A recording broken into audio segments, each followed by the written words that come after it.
yo les voy a invitar para que vaya conmigo a las Sagradas Escrituras, al libro de Deuteronomio, capítulo 4 y versículo 9. Deuteronomio, capítulo 4 y versículo 9. Y dice las Sagradas Escrituras: pero tengan cuidado, presten atención y no olviden las cosas que han visto sus ojos, ni las aparten de su corazón mientras vivan. Cuéntenselas a sus hijos y a sus nietos. ¿Me permiten repetirlo de nuevo? Pero tengan cuidado, presten atención y no olviden las cosas que han visto sus ojos, ni las aparten de su corazón mientras vivan. Cuéntenselas a sus hijos y a sus nietos. Y si alguien aquí no tiene hijos ni nietos, a sus sobrinos o a los hijos del vecino. Pero a alguien tenemos que compartirle lo que Dios ha hecho. Amén, queridos. Desde luego,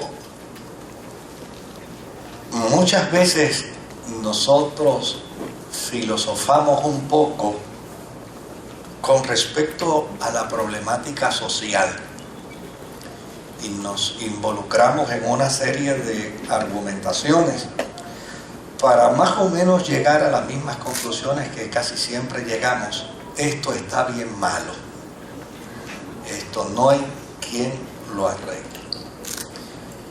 Y desde luego caer en la trampa de ese pesimismo puede ser fatal y puede ser desastroso para nuestra sociedad, porque Jesucristo enseñó diciendo que nosotros somos la sal de la tierra. Es decir, la iglesia juega un papel importantísimo en medio de la sociedad. Y si bien es cierto, hay cosas malas, también hay muchas cosas buenas. Y si bien es cierto, hay jóvenes perdidos, yo les aseguro que muchos más de los que están perdidos son los que están ocupados en sus estudios, en sus tareas, en sus compromisos y en sus responsabilidades.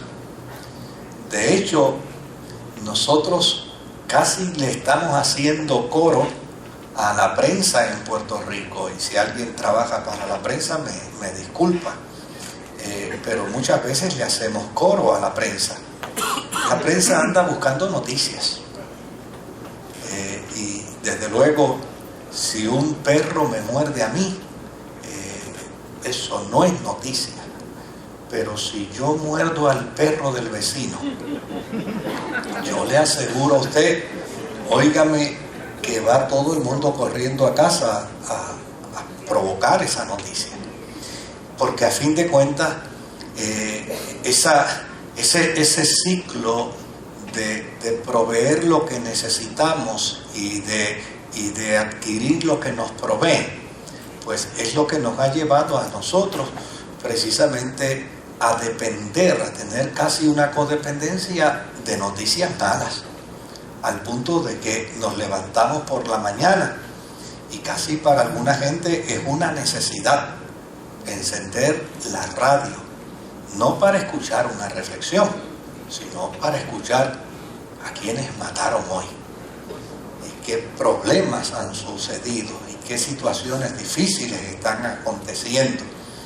Y desde luego, quien más dore la píldora en ese sentido belicoso y agresivo y violento es el que más rating alcanza en medio de los medios que se encargan de clasificar a quién se escucha más. Pero yo creo que los ciudadanos cristianos no debemos cruzarnos de brazos simplemente para resignarnos a lo malo que está esto, sino nosotros debemos tomar en consideración qué cosas podemos hacer y hacia qué tarjetas podemos apuntar para acertar al blanco. No olvidando lo siguiente: mire, Jesús comenzó un ministerio cuyo propósito era salvar al mundo. Y de hecho, si fuésemos a contabilizar los hombres y mujeres que por 2000 años han creído en Jesucristo como Señor y Salvador, pasaríamos de millones de seres humanos que han vivido creyendo en Jesucristo como su Señor y como su Salvador. Sin embargo, Jesús no comenzó salvando a la humanidad. Jesús comenzó trabajando ¿con quién? Con uno. Salió a buscar uno y a buscar otro. Yo creo que en exceso de encuentro, lo más que Jesús hizo fue trabajar con dos simultáneamente. Lo demás era uno a uno. Y desde luego fue como resultado de esa tarea de Jesús que el cristianismo logró sentar sus bases a nivel mundial. Y a mí me parece que, desde luego, yo no puedo resolver los problemas del mundo, ni puedo resolver los problemas de la sociedad, y tampoco tal vez pueda resolver los problemas de la comunidad donde yo vivo. Pero si yo resuelvo los problemas de mi casa y mi vecino resuelve los problemas de la suya y el otro vecino resuelve los problemas de la suya, óigame, dentro de ese proceso, con toda seguridad, podemos vencer el problema del barrio. Y así sucesivamente, si trabajamos de manera orientada, podemos lograr más y mejores cosas para la gloria del Señor. Desde luego, este planteamiento que encontramos en Deuteronomio capítulo 4 y versículo 9 es precisamente un requerimiento por parte de Moisés al pueblo, para que el pueblo entienda que hay cosas que nosotros le podemos legar a nuestros hijos, se las podemos legar a nuestros nietos, se las podemos legar a nuestros sobrinos, se las podemos legar a los hijos de nuestros amigos. Y esas cosas que se siembran en el corazón, esas cosas que dejamos en la vida y en la psiquis de los niños, cuando ellos crecen, en algún momento las van a utilizar. Muchas veces nuestra mayor preocupación está en dejarle bienes materiales a nuestros hijos. Yo creo que muchas veces nosotros estamos más preocupados por dejarle a nuestros hijos bienes materiales. Pues me gustaría luchar y trabajar un poco para dejarle una casita, para que cuando mis hijos crezcan tengan dónde quedarse y dónde guarecerse, ¿no? Y eso no está mal. No está mal, porque a fin de cuentas yo creo que es una extraordinaria aspiración de cada padre y de cada madre poder proveer para el futuro de sus hijos. Pero eso no es lo más importante. Una casa heredada, legada a nuestros hijos, no es lo más importante. Un carro legado a nuestros hijos no es lo más importante. Ni siquiera, queridos, ni siquiera una educación legada a nuestros hijos es lo más importante. Yo creo que lo más importante es poderle legar a nuestros hijos, a nuestros nietos, a los hijos de nuestros amigos, valores de fe. Valores que ellos puedan tener en la vida y en el carácter que les sirvan, que les ayuden precisamente en el desarrollo de su vida, para que cualquier cosa que vayan a realizar, indistintamente sea un mecánico o sea un profesor, indistintamente sea un conserje o sea un farmacéutico o una farmacéutica, lo pueda realizar sus tareas, pueda realizar sus funciones precisamente como resultado de aquellos valores que nosotros le hayamos podido legar a nuestros hijos. Desde luego, Moisés le plantea al pueblo y les dice: yo creo que ustedes necesitan prestar atención y tener profundo cuidado con lo que les voy a señalar. Las cosas que ustedes han visto. En efecto, ¿qué fue lo que Israel vio? Pues el pueblo de Israel vio cómo Dios milagrosamente lo sacó del cautiverio egipcio. Pues eso que ustedes han visto. ¿Qué fue lo que el pueblo de Israel vio? El pueblo de Israel vio el cuidado providencial de Dios, provocando todo tipo de presión al rey y al imperio egipcio para que Israel pudiera salir de la esclavitud. ¿Qué fue lo que Israel vio? Pues Israel vio milagros de provisión. En las noches Israel vio una columna de fuego que les calentaba. En el día vio una nube extraordinaria que les cubría del sol. ¿Qué fue lo que Israel vio? Pues Israel vio la provisión divina. Del mismo cielo caía la comida para ellos. ¿Qué fue lo que Israel vio? Israel vio cómo en todo Egipto había tinieblas, pero donde ellos habitaban había luz. Es decir, todas esas cosas que Israel vio, todas esas cosas que Israel experimentó, ahora Moisés les dice a ellos: es importante que ustedes presten atención y no olviden las cosas que han visto sus ojos, ni tampoco las aparten de su corazón.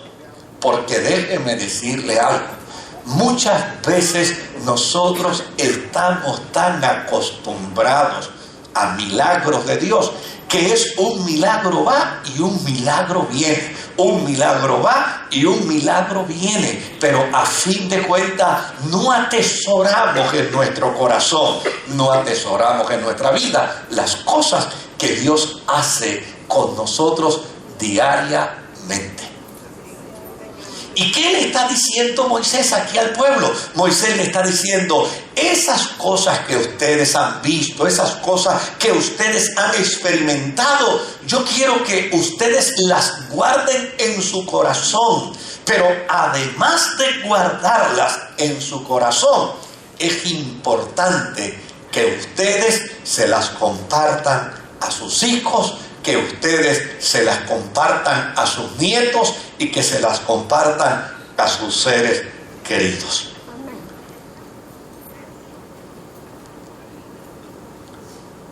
¿Por qué hay que compartirlas? La Biblia dice que por el oír viene ¿qué? Viene la fe. Miren, en mi casa éramos 6. Y de 6, yo era el más travieso. Y yo era el más problemático. Y yo creo que mi papá visitó la escuela más que yo. Cada rato lo mandaban a buscar. Y de hecho hubo recomendaciones inclusive de algunas personas. Pero precisamente por ese carácter, por esa manera tan precoz de manejar las cosas en la niñez y en la adolescencia, mi papá se dio a la tarea, precisamente, de trabajar conmigo asuntos de fe, mucho más que con mis otros hermanos. Y una de las cosas que mi papá hizo por mucho tiempo fue contarme testimonios de lo que Dios hacía en su vida. De hecho, el testimonio de su conversión, de cómo él se convirtió al Señor, yo no les exagero, hermanos, si yo les digo que mi papá me lo contó más de 100 veces. De hecho, cuando ya me lo iba a contar, yo decía, sí, papi, ya tú me lo contaste, siéntate ahí que te lo voy a contar. Papi, sí, ya yo lo escuché, yo quiero que tú escuches esto. ¿Y cuál era la intención? ¿Cuál era el propósito?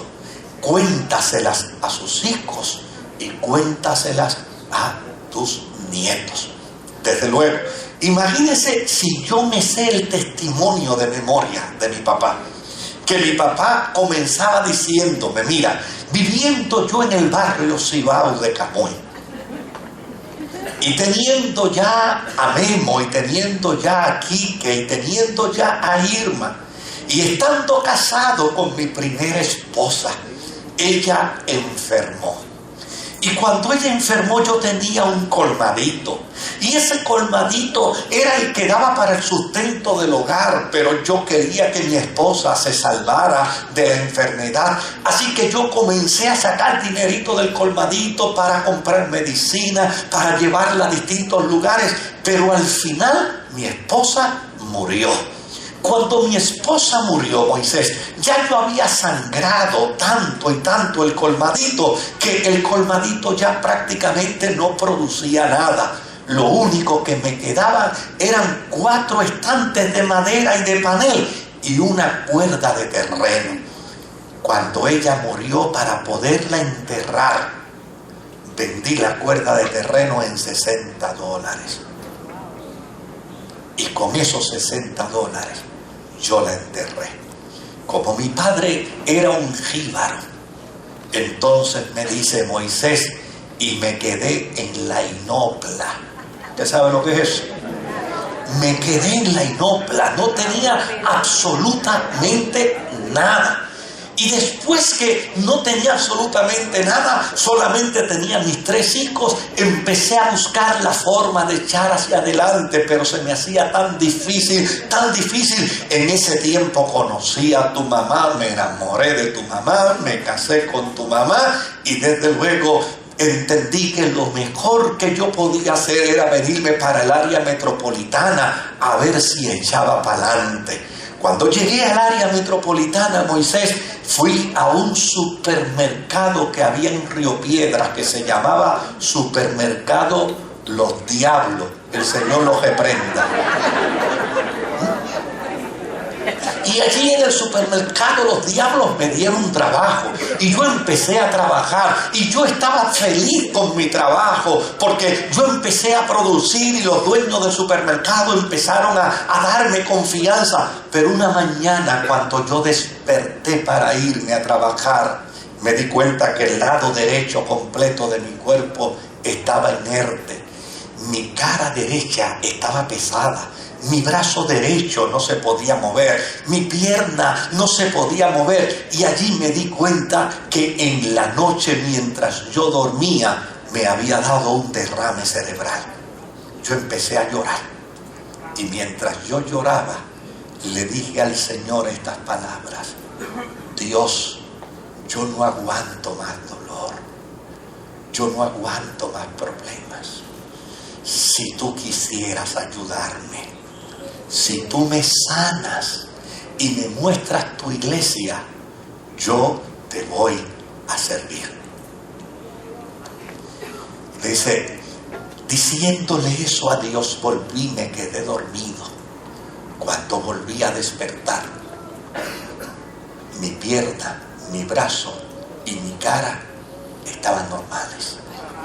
Yo pensé que aquello había sido una pesadilla, yo pensé que aquello había sido un sueño, Yo pensé que eso realmente no me había sucedido, así que me levanté, me bañé, me vestí, me fui a trabajar y por meses a mí se me olvidó por completo aquello, hasta que un día estaba yo frente a mi casa en el balconcito cuando llegaron unos pentecostales y se ubicaron debajo de un poste a dar un culto, y cada vez que iban a comenzar el culto les caía un chubasco y entonces se refugiaban en el balcón de casa y volvía de nuevo y le caía otro chubasco y volvían de nuevo y se refugiaban, hasta que finalmente el pastor se me acercó y me dijo: don Santo, usted nos presta la sala para dar este culto aquí, ya usted ve que hemos querido dar el culto afuera pero la lluvia no nos deja.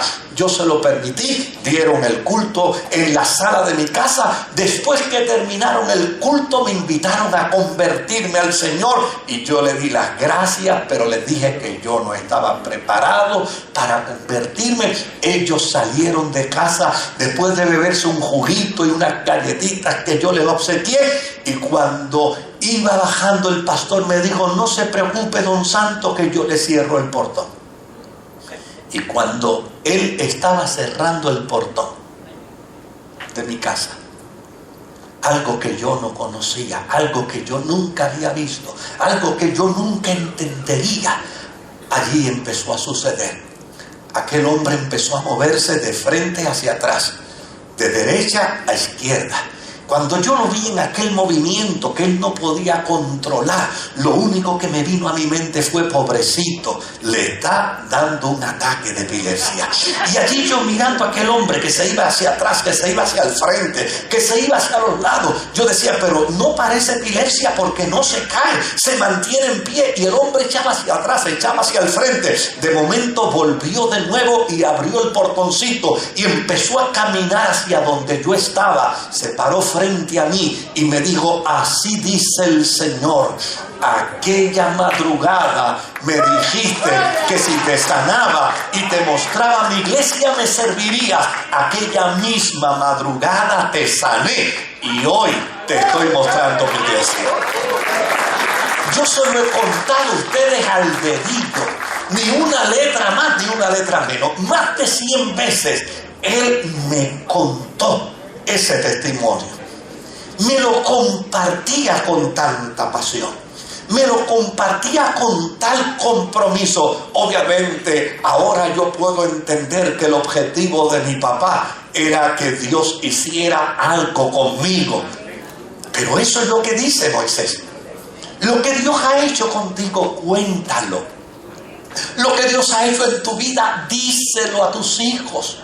Lo que Dios ha hecho en medio de tu hogar, compárteselo a tus nietos.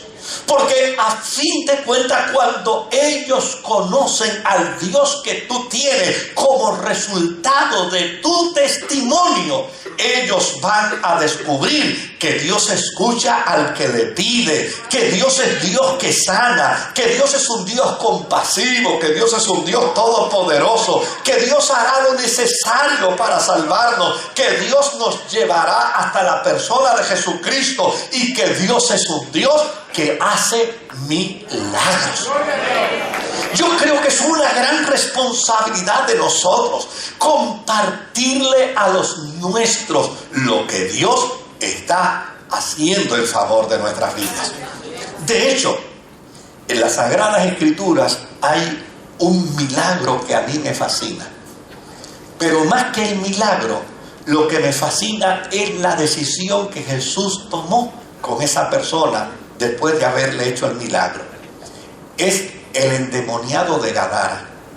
Yo no sé si usted ha leído esa historia. Un hombre que estaba poseído de demonios, ¿verdad?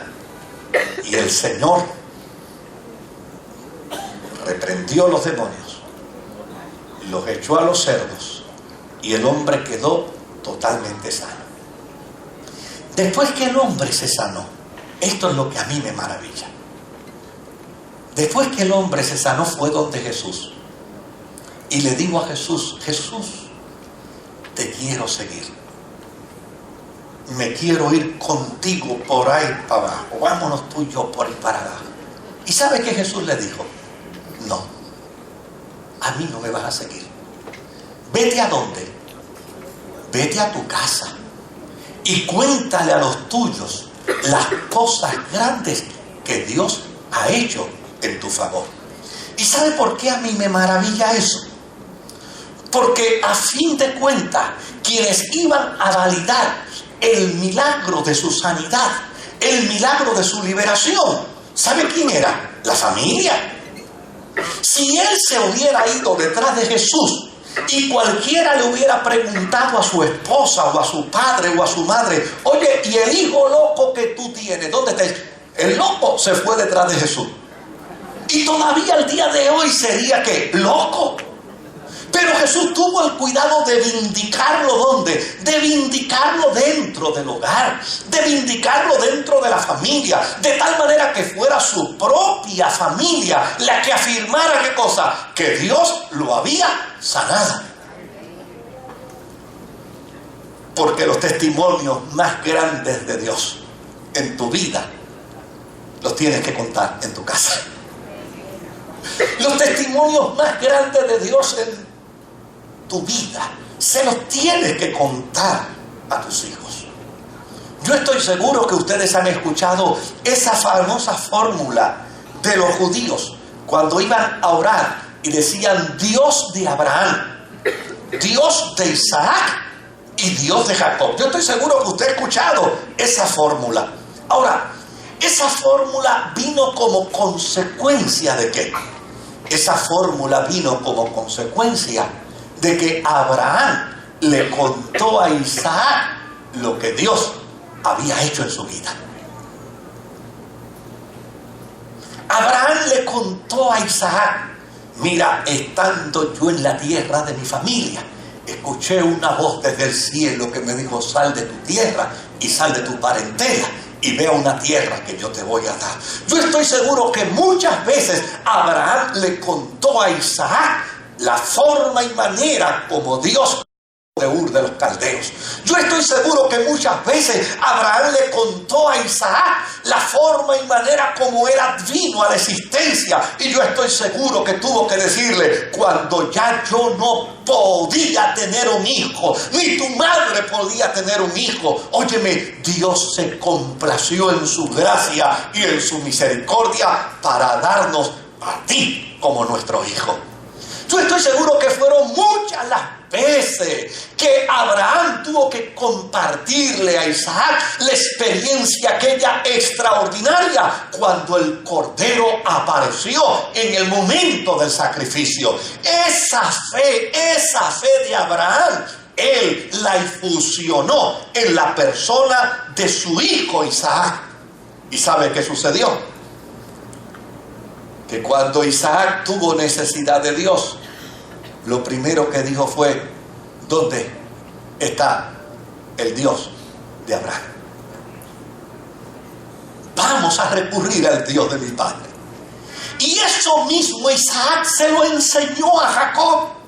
Y cuando Jacob vivió una experiencia de crisis y de gran necesidad, lo próximo que hizo, ¿qué fue? Inmediatamente invocó al Dios de su abuelo e invocó al Dios de su papá.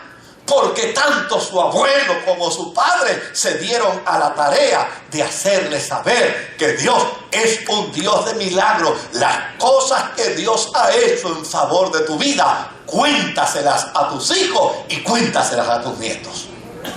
Y yo les aseguro a ustedes que fue precisamente como resultado de esa experiencia, fue como resultado de esa vivencia, que finalmente el pueblo entendió bien el mensaje. Dios de Abraham, Dios de Isaac y Dios de Jacob. Es decir, invocamos al Dios que hizo milagros en nuestro patriarca Abraham, en nuestro patriarca Isaac y en nuestro patriarca Jacob.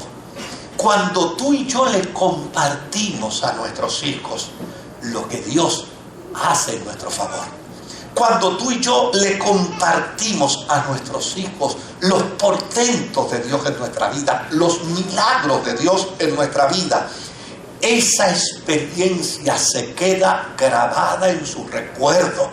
Y déjame decirte algo, en algún momento momento dado de la vida, ellos vendrán a recurrir a la experiencia de tu testimonio para ver a Dios operando en favor de ellos. Desde luego, el gran problema que a veces nosotros tenemos es que pensamos que no hay cosas buenas nuestras para compartir a nuestros hijos. Pensamos que no hay cosas sanas para que nuestros hijos entiendan. Y a veces creemos que como resultado tal vez de la forma y manera como hemos manejado a nuestros hijos, tal vez ellos se cierren a creer en las cosas que Dios ha hecho en nuestro favor. Miren, de la primera premisa que tenemos que partir es la siguiente: ni usted ni yo somos santos. Somos seres humanos con virtudes y con defectos. Usted no puede esperar ser un santo para legarle a sus hijos la santidad suya, porque a usted lo declararon santo como una acción de gracia divina, no como un hecho suyo, no como una acción suya. A usted Dios en su infinita gracia, en su infinita misericordia, le ha declarado santo. ¿Sabe algo? Para quien único usted es santo es para Dios. Ni para usted mismo lo es. Por lo tanto, nosotros necesitamos trabajar con nuestra realidad de vida humana. Yo no puedo esperar ser un santo para compartirle a mis hijos lo que Dios ha hecho en mí. Yo tengo que compartirle a mis hijos lo que Dios ha hecho conmigo, indistintamente mis virtudes e indistintamente mis defectos. Cuando nosotros hablamos de que Abraham es el padre de la fe, ¿usted cree que Abraham todo lo que hizo lo hizo en fe? No. Hubo muchas cosas que Abraham hizo sin fe. Les digo una. Cuando llegó a la casa del rey y le preguntaron, ¿esa es tu esposa? Dijo, ¿qué va? Tú y yo podemos ser cuñados. Esa es mi hermana.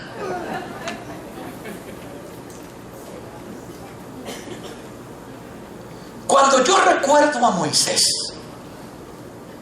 con ese espíritu de libertad, puedo pensar que todo lo que hizo Moisés en su proceso de vida fue perfecto. No, Moisés cometió una serie de errores. E inclusive por su intolerancia y por su impaciencia cometió hasta un asesinato. Sin embargo, las Sagradas Escrituras presentan de él su espíritu de libertad. Y si mencionamos a nuestro amigo David,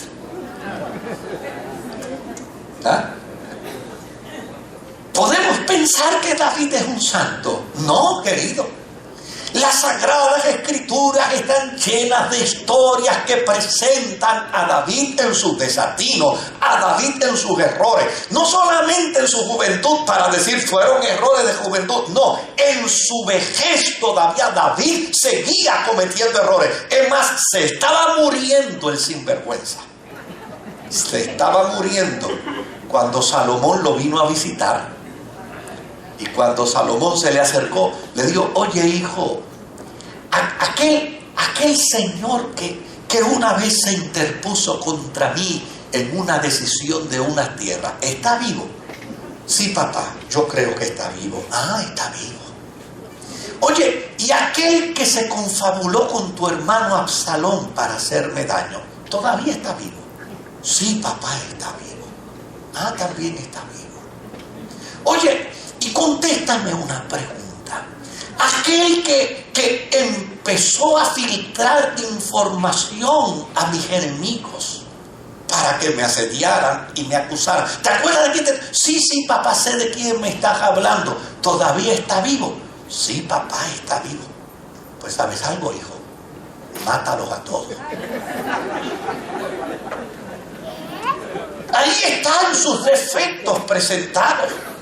A veces Satanás quiere trabajar con nosotros para producir en nosotros unos sentimientos de culpa que invalidan nuestra capacidad para hablar de la gracia de Dios. Óigame, si alguien piensa que yo soy un santo, está equivocado. Yo no soy un santo. Yo soy un ser humano con virtudes y soy un ser humano con defectos. Pero algo puedo decir con respecto a la gracia. Algo puedo decir con respecto a la misericordia, algo puedo decir con respecto al amor de Dios, y es que Él no miró mi vileza para alcanzarme. Bendita sea la misericordia y la gracia de Dios que nos ha alcanzado. Y lo que usted debe hacer no es contar las historias de su propia vida, lo que usted debe hacer es contarle a los suyos lo que Dios ha hecho en favor de usted.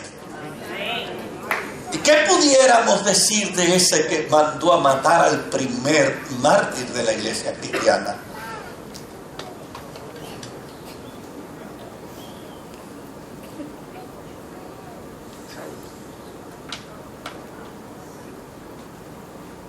No caigamos en la trampa, querido.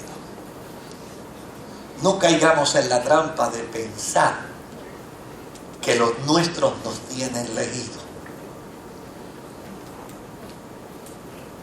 Háblale de lo que Dios ha hecho en ti. Y si hay que pedir perdón, se pide perdón. Y si hay que demostrarle que estamos en una nueva dimensión de vida, le demostramos que estamos en una nueva dimensión de vida. Mira lo que dice Efesios capítulo 2 y versículo 10. Porque somos hechura de Dios, creados en Cristo Jesús para buenas obras, las cuales Dios puso de antemano a fin de que las pongamos en práctica. Desde luego, querido, que podemos tener defectos en nuestra vida, pero nuestros defectos no nos privan de la realidad escritural. Fuimos hechos conforme a la imagen de Dios. Y fuimos hechos para el propósito divino. Y fuimos hechos para un plan de gracia. Y fuimos hechos para que a través de nuestra vida el mundo pueda conocer a Jesucristo. ¿Y cómo creerán si no hay quien les hable? ¿Y cómo conocerán si no hay quien les presente? Óigame, mi mayor responsabilidad ministerial no radica con el mundo. Mi mayor responsabilidad ministerial radica con mi familia. Son ellos los que deben conocer la gracia de Dios en mí. ¿Y qué es lo que debo legarle yo a mis hijos? Pues yo debo legarle a mis hijos mi vida de oración. ¿Y cómo yo le lego a mis hijos mi vida de oración? ¿Exigiéndoles que oren? No. Que ellos me vean orando. ¿Sabe? Vivimos en la era de lo rápido. Ya estamos tan acostumbrados a lo rápido que no queremos manejar nada que sea lento. De hecho, todos los días nos salen a vender un celular que hace la llamada más rápida.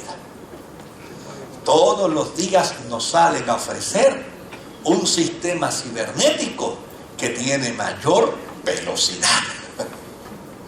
Y estamos tan acostumbrados a lo rápido que yo he escuchado a gente decir chistes, y a veces los chistes hay que tomarlos muy en serio, porque a veces detrás de los chistes la gente está diciendo verdad. Hay gente que me ha dicho a mí, ya yo no oro por el almuerzo, yo hago la compra y camino a casa, oro por la compra completa.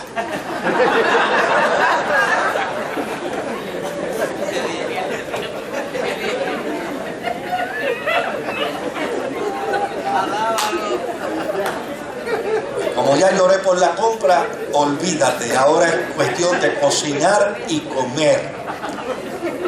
¿Tú sabes cuánto tú le enseñas a tus hijos a través de la oración? ¿Tú sabes cuánto tus hijos aprenden y cuánta solidez desarrollan como resultado de la oración?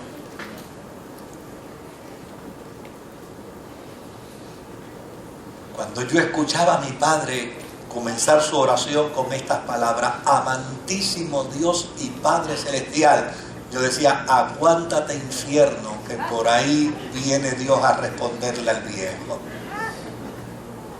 Cuando él comenzaba su introducción de oración, de hecho, usted no tiene idea todas las veces que yo llegué a mi casa de estar predicando por la isla a las 2, a las 3 de la mañana, y yo llegaba a casa, abría la puerta, pasaba por el cuarto de mi papá y allí estaba todavía de rodillas. Decía, papi, ¿qué pasa? Me dice, ¿qué va a pasar? Orando por tu ministerio, hijo.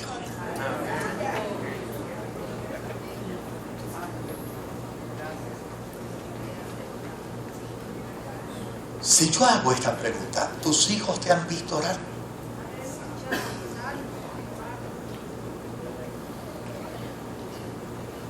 ¿Conocen tus hijos lo que Dios ha hecho en tu vida después de la oración? ¿Saben tus hijos el milagro que ha sucedido después que tú has orado? Mira lo que dice. Ve y cuéntaselo. Hazle saber a tus hijos. El otro elemento que tú y yo podemos legarle a nuestros hijos es el amor por las Sagradas Escrituras. El amor por la palabra de Dios.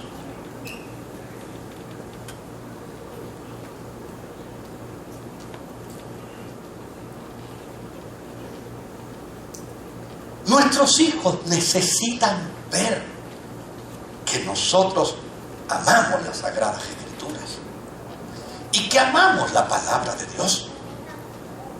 Y es importante que tú como padre, como madre, como tío, como tía, como abuelo, como abuela, puedas enviarle un mensaje claro a tus hijos de que la palabra de Dios es fuente de vida, que nos dirige, que nos redarguye, que nos transforma, que nos cambia, que nos compromete, que hace transformación en nuestro carácter y en nuestra vida.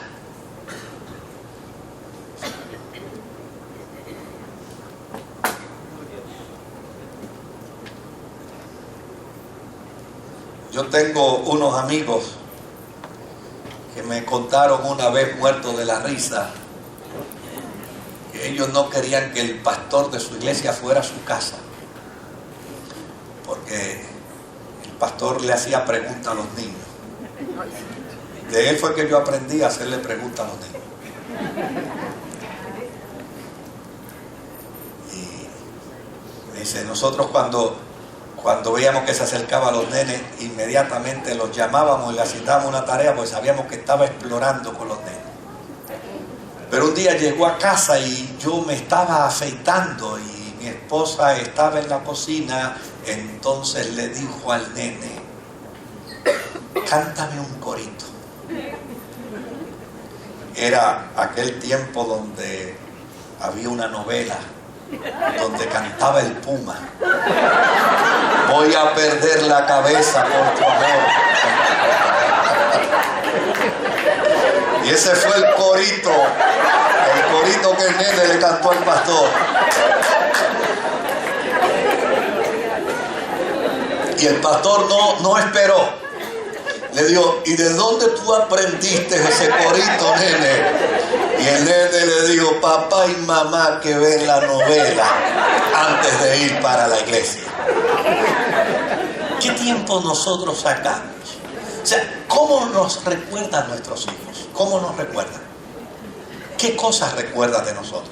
Porque créame, cuando yo me reúno con mis hermanos a conversar, recordamos de papi y de mami, pues con toda honestidad. No todo lo que recordamos es bueno.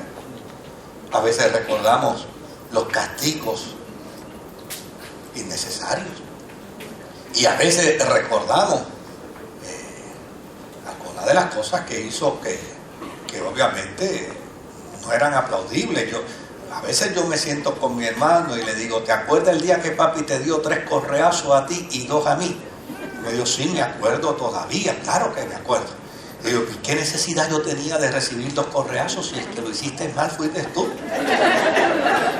Me dice, yo no sé, pero yo sé que él pasó por el lado mío y después de darle 3 correazos a mi hermano me dio 2 a mí. Yo le digo, pero ¿y por qué me da? ¿Qué he hecho yo? Me dice, para que no se ría. Yo, pero si yo no me estoy riendo, por si acaso. Por si acaso. Recordamos esas cosas, pero tú sabes que recordamos su entera confianza en el Señor. Recordamos los milagros que Dios hacía.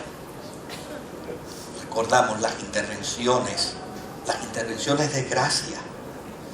Porque en la medida en que tú le compartes a los tuyos lo que Dios está haciendo en favor de tu vida, eso jamás se borrará.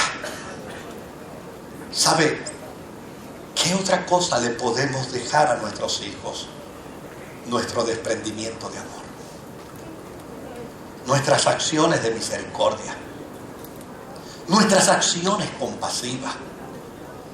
Cuando tú empiezas a modelarle a los tuyos actos compasivos, cuando tú empiezas a modelarle a los tuyos buena disposición para servicio, cuando tú empiezas a modelarle a los tuyos buena disposición para ayudar a otros, esa experiencia no se borra jamás de la psique de tus hijos. Yo hablaba con una mujer en días pasados y me decía, pastor, mi papá era un santo, él ayudaba a todo el mundo. Mi papá trabajaba en la construcción y después que salía de trabajar en la construcción, si en el barrio lo llamaba a alguien para montar bloques, él iba a montar bloques. Si lo llamaban para empañetar, él empañetaba. Si lo llamaban para arreglar la electricidad, él la arreglaba. ¿Y sabe cuál era la respuesta que le daba a sus vecinos? No, ya a mí me pagaron el día, esto simplemente yo lo hago por amor. De hecho, déjenme contarles algo a ustedes en esta noche.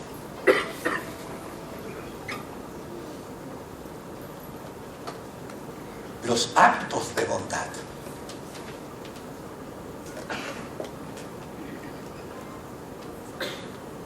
quedan grabados en la conciencia de los niños por siempre. ¿Y sabe qué otros actos quedan grabados? Los de maldad. Las acciones inertes no se acuerdan. La gente que nunca hizo nada desaparece. La gente que nunca aportó, nunca más uno se vuelve a acordar de ellos. Pero la gente que hizo bien y la gente que hizo mal, uno siempre la recuerda. De hecho, hay gente que hizo mal que uno no quisiera acordarse de ellos jamás. Pero yo toda mi vida, y de hecho, cuando yo menciono a esta persona, todavía al día de hoy yo la menciono como un homenaje a esta persona. Para mí es una persona digna de homenaje. Era una mujer analfabeta. Era una mujer que en la iglesia no se distinguía en nada. Pero mi papá estaba enfermo. Y la enfermedad de mi papá era contagiosa. Y mucha gente dejó de ir a mi casa por la enfermedad de mi papá. Y mucha gente dejó de visitar la casa porque tenían miedo al contagio de la enfermedad. Menos doña Juanita. Y de doña Juanita yo me acuerdo. Y yo no sé si ya partió con el Señor, pero todavía cuando viene a mi memoria, yo le digo al Señor que la bendiga y que la ayude. Y ojalá pudiera yo encontrarme con ella para decirle cuán agradecido estoy yo de ella 40 y pico de años después que han pasado de sus acciones. Pero a mí me parece ver todavía a doña Juanita caminando hacia mi casa con una bolsita de papel. Y en esa bolsita de papel ella llevaba un corta uña, ella llevaba un jaboncito, ella llevaba un perfumito que me acuerdo hasta del nombre, Barón Dandy. Ella llevaba un Barón Dandy allí, en aquella bolsita de papel. Ella llevaba una peinillita, ella llevaba toallita. Cuando ella llegaba a casa, inmediatamente entraba al cuarto y le decía a mi papá: Santo, te vine a poner bonito. Lo recortaba, le cortaba las uñas, lo afeitaba, lo perfumaba, le daba un beso en la cabeza y después le decía: Santo, hasta el sábado que viene, Dios mediante, que vuelvo de nuevo a ponerte lindo. Todavía el día de hoy no se me puede olvidar aquella acción de misericordia. Nuestros hijos necesitan vernos hacer acciones de misericordia. Nuestros hijos necesitan vernos hacer acciones compasivas. Eso es lo que le vamos a legar. Nuestros hijos necesitan vernos ser solidarios con los que sufren, ser solidarios con los que padecen. El mundo puede cambiar en la medida en que nosotros hagamos el consejo de Moisés. Lo que tú has experimentado de Dios, compárteselo a tus hijos. ¿Cuál debe ser nuestro legado para con nuestros hijos? ¿Cuál debe ser nuestro legado para con nuestra familia? Pues mira, nuestro legado debe ser nuestra integridad. Y probablemente alguien diga: ahí es donde yo me estrello, porque mis hijos conocen todo lo negativo de mí. Querido, nadie es tan oscuro que parezca un barril de petróleo.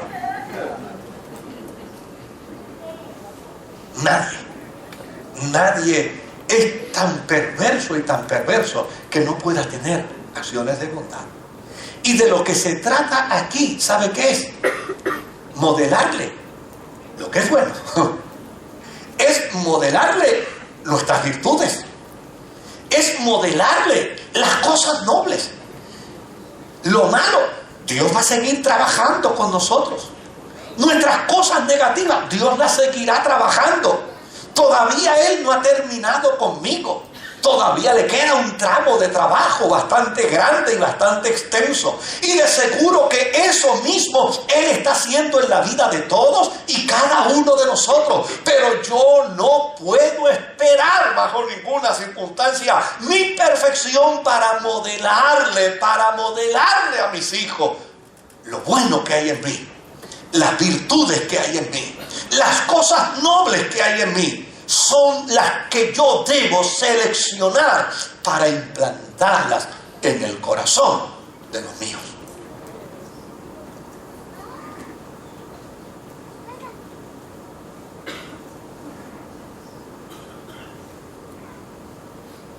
Tal vez en el mañana alguien podrá hablar de tus defectos, pero procura que en el futuro tus hijos hablen de tus virtudes.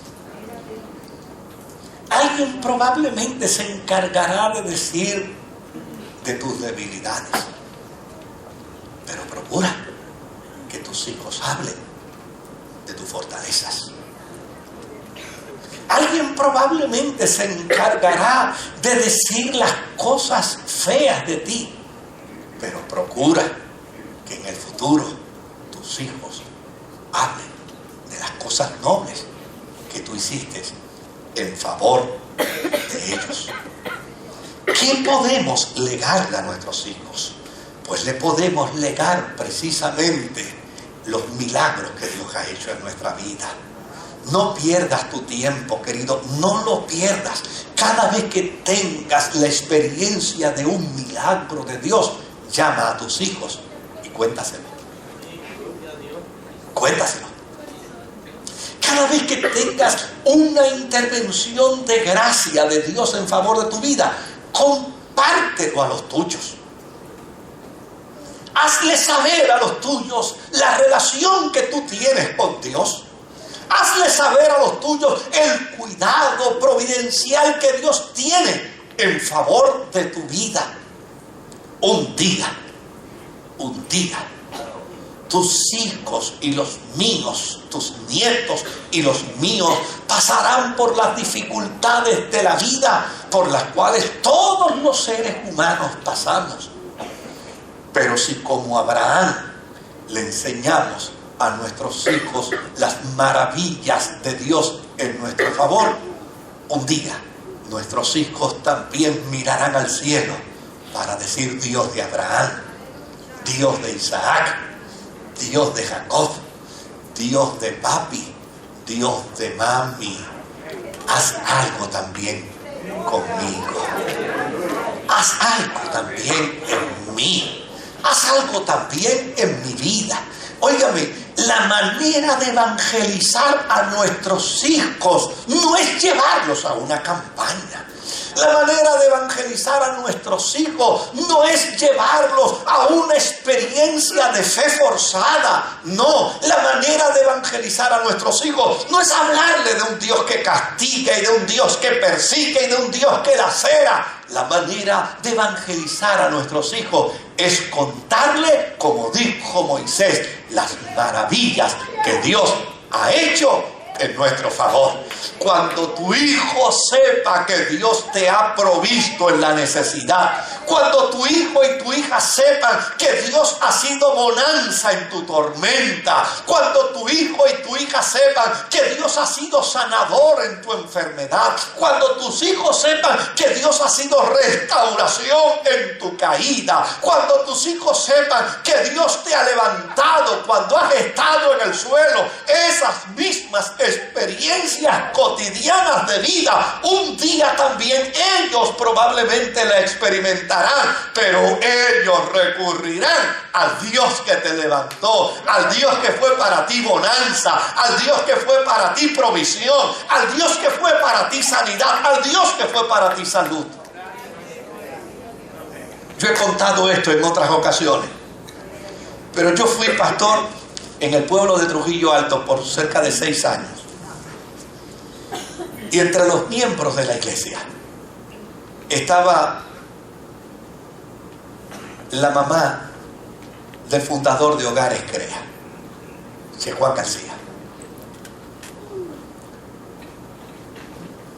Y ella tenía un deseo tan grande de que su hijo se convirtiera al Señor. Un día la fui a buscar a su apartamento y cuando se montó en el carro empezó a llorar. Y le digo: ¿qué le pasa? Y me dice: ay, pastor, yo siento que ya mis días se me están acabando. Y a mí no me da miedo morirme, pastor. No me da miedo morirme. A mí lo que me aterra es saber que me voy a morir y Che Juan no se va a convertir. Y como yo le hago bromas a cualquiera, le digo: oiga, ¿y ya usted oró a Dios para que Dios lo salvara? Me dijo: sí, yo le he orado a Dios para que Dios lo salve. ¿Y usted le ha modelado la vida cristiana? Sí, pastor, él sabe las cosas que Dios ha hecho en mi vida. Pues muérase ahora mismo si usted quiere.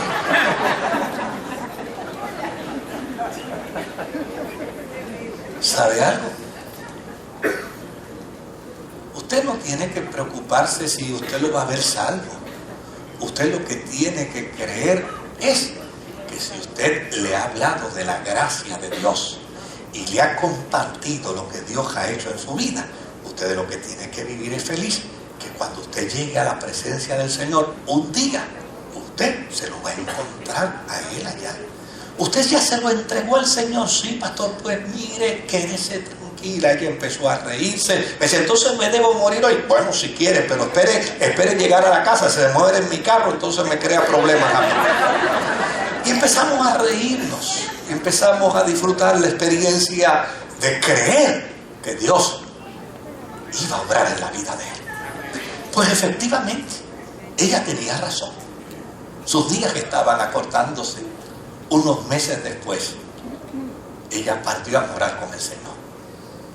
Como yo era su pastor, allí había senadores y había representantes, pero yo era su pastor. Así es que yo tuve la oportunidad de oficiar el culto funeral de aquella mujer de Dios. Y les acompañé al cementerio.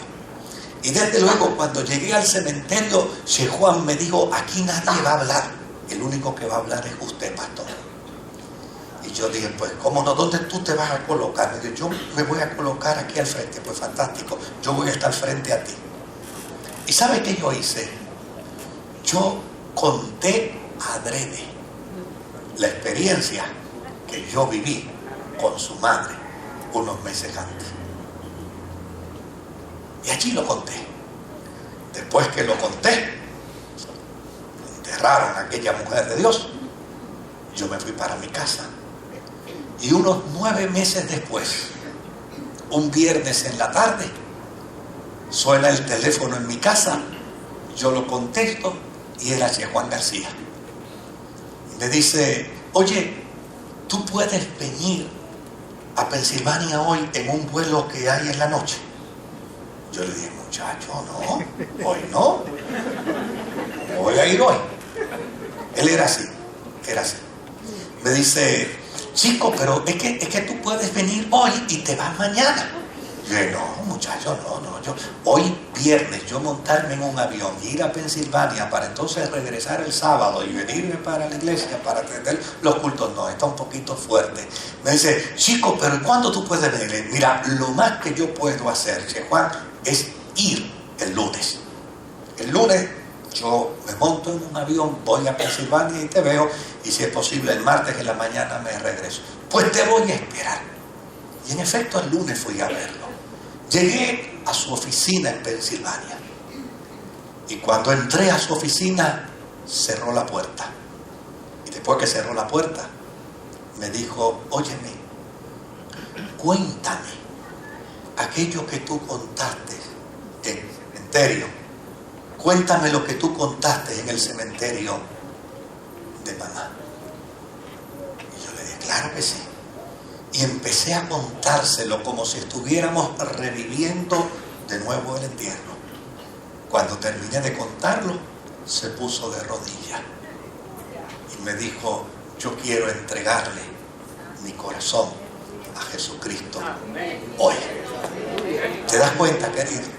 Si tú le cuentas a los tuyos lo que Dios ha hecho en tu vida, si tú le presentas las bondades de Dios, la gracia de Dios, la misericordia de Dios, el amor de Dios, el cuidado de Dios. Mire, aquí hay una querida hermana en esta iglesia que su hijo montó un negocio y ella va detrás de él diciéndole, acuérdate, hijo, que quien te está bendiciendo es Dios, quien te está prosperando es Dios. Acuérdate, hijo, que Dios es el que está detrás de ti siguiéndote los pasos. Hace 2 domingos lo vi, estaba sentado ahí y ¿sabe qué me dijo? Me dijo, óigame, yo tengo tanto que agradecerle a Dios porque el que me está bendiciendo a mí es Dios, el que va detrás de mis pasos es Dios, el que va dirigiendo mi vida es Dios. Lo mismo que su madre le ha venido diciendo por meses es lo que él está repitiendo. Si tú empiezas a hablarle a los tuyos de la bondad de Dios, ellos hablarán de la bondad de Dios. Si tú empiezas a hablarle a los tuyos de que Dios es un Dios de milagros, ellos descansarán